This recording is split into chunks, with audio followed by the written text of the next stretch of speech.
Wears اب آج میرے پاس ٹو بی آنیسٹ الفاظ نہیں ہیں، کیونکہ میں بار بار ہم اس ٹیم کو سپورٹ کرتے ہیں اور ڈیفینیٹلی ہم نے کرنا ہے، بٹ انف از انف بھی ہوتا ہے. کوئی کسی جگہ آپ کو رکنا ہے، کسی جگہ آپ کو بریک لگانی ہے، کسی جگہ آپ کو بتانا ہے کہ آپ دوسری ٹیم سے مختلف ہیں. کیا ہر دفعہ آپ ہار کر بتائیں گے کہ آپ دوسری ٹیم سے مختلف ہیں یا جیت کر بتائیں گے؟ اس سوال کا جواب جاننے کے لیے میں چلتا ہوں عثمان حمدانی کے پاس، جو کہ بالکل تیار بیٹھے ہیں. توپوں کا رخ ان کا بالکل مجھے پتا ہے کہاں پہ ہے. میں چاہتا ہوں کہ وہ فائر خود کریں. Thank you very much Asif. سوال بڑا اچھا ہے، اور میں نے کل کے شو میں بھی کہا تھا کہ اس کا جواب ہم بھی ڈھونڈ رہے ہیں. 25-30 سال ہمیں ہو گئے، کس کی طرف ہم نے دیکھنا ہے؟ بری کارکردگی پہ، ٹیم کے برے حال کے اوپر. ہم نے کل بھی بات کی تھی، ایک ہوتا ہے ایٹیچیوڈ وننگ، وہ سب سے پہلے ضروری ہوتا ہے. جیسے ابھی آپ نے کہا کہ سب سے زیادہ ضروری ہے کہ آپ خود سیلف بلیف پیدا کریں اور آپ خود اپنے آپ کو بتائیں کہ آپ ایک کام کر سکتے ہیں، then the world would agree as well. Similarly وہ جو انٹینشن ہے یا جو پلیئر کی اپنا فوکس ہے یا جو اپنی کمٹمنٹ ہے، وہ کہاں پہ ہے؟ کیا اس ٹیم کے پلیئرز کے اندر ہے؟ کیا اس ٹیم کے سلیکٹرز کے اندر ہے؟ کیا پی سی بی کے لوگ انف پین لے رہے ہیں؟ Do they realize losing test matches is not on? یہ ہر کرکٹر کو پتا ہے کہ جو ٹیسٹ میچ ہے اس کو ہارنا یہ کرکٹ کی تنزلی کی نشانی ہے، کہ آپ کے ملک میں صحیح پلیئرز اب پیدا نہیں ہو رہے، اچھی کرکٹ نہیں کھیلی جا رہی. اسی لیے ٹیسٹ پلینگ نیشنز کا اتنا چیمپئنز کا وہ ایک فارمیٹ بھی انہوں نے بنایا، دنیا میں ابھی بھی ویلیو کی جاتی ہے. And who ever is a strong test player, آپ دیکھیں گے وہ او ڈی آئی کے اندر بھی اس کی اتنی ہی کارکردگی آپ کو نظر آئے گی. سو کس کی طرف دیکھنا ہے؟ کرتا دھرتا ہزار دفعہ میں نے اس چیز کو ہائی لائٹ کیا ہے. میری رائے میں آف کورس عاقب جاوید، مصباح الحق، اسد شفیق صاحب، حیرانگی مجھے ہوتی ہے. اور آج کسی نے کہا، میری اپنی رائے نہیں ہے یہ، میں بالکل اس کے اندر اپنے الفاظ نہیں بتا رہا. آج ہم کہیں بیٹھے تھے، آپ کو پتہ ہے اب ہمارا کام ایسا ہے صحافت کے اندر آپ نگر پھرتے رہتے ہیں، تو وہاں پہ ایک کرکٹ کے چاہنے والے بیٹھے تھے اور ان کی اپنی زبان میں وہ کہہ رہے تھے کہ جی یہ دور آ گیا پاکستان کرکٹ کے اوپر کہ اسد شفیق جیسا آرڈنری بیٹسمین اب کوچنگ کرے گا، پاکستان کے بیٹنگ کوچ وہ بنیں گے. آئی ڈونٹ نو وہ کتنے سچے تھے. اسد شفیق کے اوپر میرا کوئی ایسا ٹارگٹ بھی نہیں، بٹ میں ایسے پلیئرز دیکھتا ہوں، عامر جمال ہے، نظر آتے ہیں کچھ ایسے پلیئرز ہیں ٹیم کے اندر جن کے اوپر سوالات ہیں، ان کی نہ پرفارمنسز ہیں، نہ وہ ٹیم میں فٹ ہوتے نظر آتے ہیں. تو یہ سب جو خانہ خراب ہوا ہے، اس کی طرف ہم نے کس کی طرف دیکھنا ہے؟ میں نے تو آئی سی آل دی سینئر جو ابھی بھی پہلے کپتانی میں رہے، مصباح بھائی، اب وہ ہمارے ساتھ کسی اور اس کے اندر ہے، فیز کے اندر، رول کے اندر، اور ایک کنٹینیوس ڈکلائن کرکٹ کا ہے. The day he tick the charge, آج آپ دیکھ لیں وہ 10-12 سال مجھے لگتا ہے ہو گئے اس بات کو، شاید اس سے بھی زیادہ ہو گئے، اور اس دن سے آج تک ہم کنٹینیوس ڈکلائن پہ ہی ہیں. سو حمدانی نے بھی ایک آپ کے ساتھ، کیونکہ جرنلسٹ ہیں، اینکر ہیں، مختلف جگہوں پہ ہم جاتے ہیں، لوگ بات چیت کرتے ہیں. جیسے میں نے کل کہا کہ مجھے ایک صاحب اے ٹی ایم میں کے لیے گیا اور کیش لینے کے لیے، تو وہاں مل گئے. انہوں نے اپنے تحفظات بتائے پاکستان کرکٹ، کیونکہ کرکٹ سے پیار ہے، کرکٹ کے اوپر بات چیت ہوتی ہے. اور حمدانی نے بڑے اچھے طریقے سے کلیئر کیا کہ یہ ان کے ویوز ہیں اسد شفیق کے بارے میں، یہ ان کے ویوز نہیں ہیں. سو آپ اسد شفیق ہوں یا کوئی بھی، ہم کسی کی ذات پہ نہیں جاتے، سب کے لیے رسپیکٹ ہے. لیکن آف کورس جب اسد شفیق کسی عہدے پر ہیں تو ان سے سوالات ضرور ہوں گے. یہی سوال میں کروں گا اب احمد سلیم سے. احمد، ویری سمپل کویسچن کہ پاکستان کرکٹ ٹیم 25-30 سال، حمدانی نے کہا، میں تھوڑا سا یہ کر دوں کہ پچھلے کم از کم اب 2011 کا جو ورلڈ کپ ہے کا سیمی فائنل ہے وہ ہم کھیلے، اس کے بعد آپ 50 اوور کے ورلڈ کپ کے کسی سیمی فائنل میں کوالیفائی نہیں کر پائے. لیکن اس کے بعد اگر ورلڈ ٹیسٹ چیمپئن شپ کی بات کریں تو we are number 9، West Indies Bangladesh ہم سے بہت اوپر ہیں. کیا کہیں گے آپ؟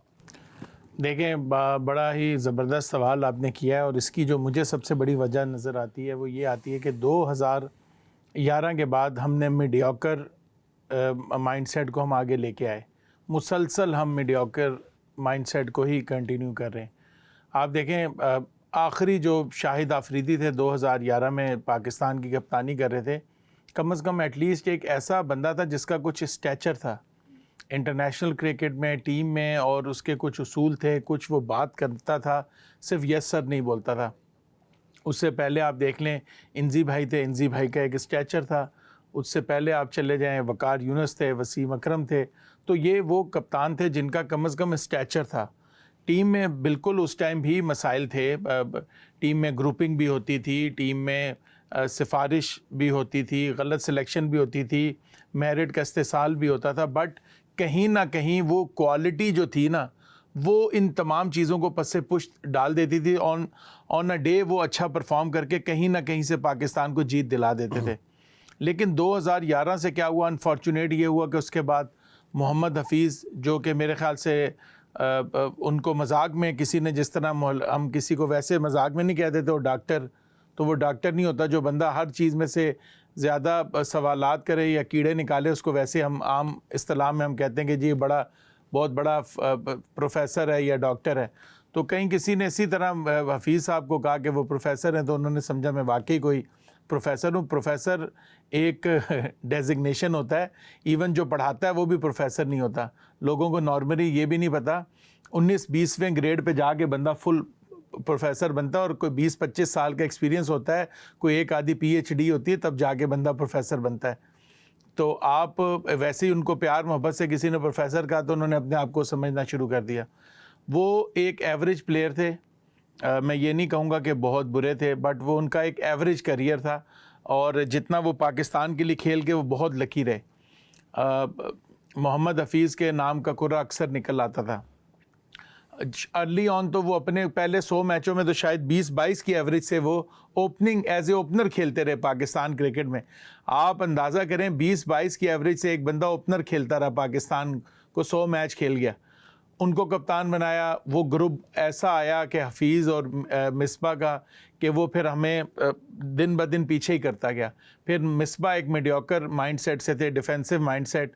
ایک تو وہ لیٹ ایج میں آئے کرکٹ ٹیم میں, تو انہوں نے کہا کہ یار میں تو جس دن ڈراپ ہوا تو میں تو عمر کی وجہ سے دوبارہ کم بیک ہی نہیں کر سکتا. ایک دفعہ ڈراپ ہونے کے بعد آپ کو 1-2 سیزن کھیلنے ہوتے ہیں ڈومیسٹک, تو میرا تو کم بیک ہی نہیں ہوگا. تو انہوں نے اس ڈراپ ہونے سے بچنے کے لیے انہوں نے یس سر کہنا شروع کیا, اور وہی ڈیفینسو مائنڈ سیٹ, وہی ڈیفینسو فیلڈ پلیسنگ, اور اسی مائنڈ سیٹ سے انہوں نے کرکٹ کو پیچھے کر دیا. اسپن بالر اور ٹوٹی ہوئی وکٹیں, اور پاکستان کے فاسٹ بالر سے ایمان ہی ان کا اٹھ گیا. ان کے دور میں نے دیکھا ہے نئے بال سے, اس سے پہلے پاکستان میں کبھی بھی اسپن سے نیا بال نہیں کروایا گیا. یہ ایجاد جو ہے وہ ایسی کی انہوں نے حفیظ کو ایڈجسٹ کرنے کے لیے, کہ کھبا آتا تھا ان کی ایک وکٹ دینے کے لیے, حفیظ کو ٹیم میں پکا کرنے کے لیے انہوں نے فاسٹ بالر ہی وہ کر دیا, ختم کر دیا. اس کے بعد پھر آپ مسلسل سلسلہ شروع ہوا. سرفراز آئے, سرفراز بھی ایک میڈیوکر پلیئر تھے, اور وہ تمام آپ کرتے جائیں. ایک میں آپ کو قطع کلامی کی معذرت چاہوں گا, لیکن مصباح الحق کو جب بھی کوئی کہتا ہے نا کہ آپ ڈیفینسو اپروچ کہتے تو وہ کہتے ہیں تو کیا میں وہاں پہ کلہاڑی اٹھا لیتا, کیا کرتا. خیر یہ ان سے جیسے میں نے کہا کہ ہر کسی کی رائے کا احترام ہے. عامر سلیم صاحب نے کہا کہ ان کی جو ڈیفینسو اپروچ تھی اس سے اس وقت بھی پاکستان کرکٹ کو نقصان پہنچا, اور اب کیونکہ وہ کوچنگ یا سلیکشن کمیٹی میں آ گئے ہیں تو ان سے کچھ ہمیں کوئی ڈفرینٹ کرنے کی توقع نہیں ہے. میں آتا ہوں آپ کی طرف واپس. ایک لائن مجھے نہایت معذرت کے ساتھ میں مصباح بھائی سے اختلاف کروں گا کہ کلہاڑی نہیں, آپ کو کلاشنگ پازیٹیو مائنڈ سیٹ, یہ جو باقی اسٹیو اور رکی پونٹنگ, کلائیو لائڈ تھے, یہ کون سا کلہاڑی کرتے تھے. ان کا مائنڈ سیٹ یہ ہوتا تھا کہ ہم جا کے نیست و نابود کر دیں گے, ہم جائیں گے اور چھا جائیں گے. یہ مائنڈ سیٹ ہوتا ہے, وہاں کلہاڑی نہیں اٹھانی ہوتی. یہ تو دیکھیں مصباح بھائی ماشاءاللہ پڑھے ویل ایجوکیٹڈ انسان ہیں, اور بہت ہی اچھے الفاظ بولتے ہیں. سم ٹائمز کیریڈ اوے ہو جاتے ہیں غصے میں. دیکھیں تنقید کا جواب بڑے دل سے سننا چاہیے. جب آپ کسی عہدے پہ ہیں نا, دیکھیں آپ پاکستان, آپ نے ویسے ایک لائن کہا تھا, اب ایک لمبی ہوگی سر, وہ 2 صفوں کی ایک لائن ہے. ہاں دیکھیں جب آپ پہ کرٹیسزم ہوتا ہے نا, تو جب آپ کسی عہدے پہ ہیں تو obviously, اب میں یہاں بیٹھا ہوں, کچھ لوگ ہوں گے جو میری بات سے اختلاف کریں گے, کچھ لوگوں کو میری بات پسند آئے گی. اگر میں اس اختلاف کو ایبزارب نہیں کر سکتا تو مجھے ادھر بیٹھنا ہی نہیں چاہیے.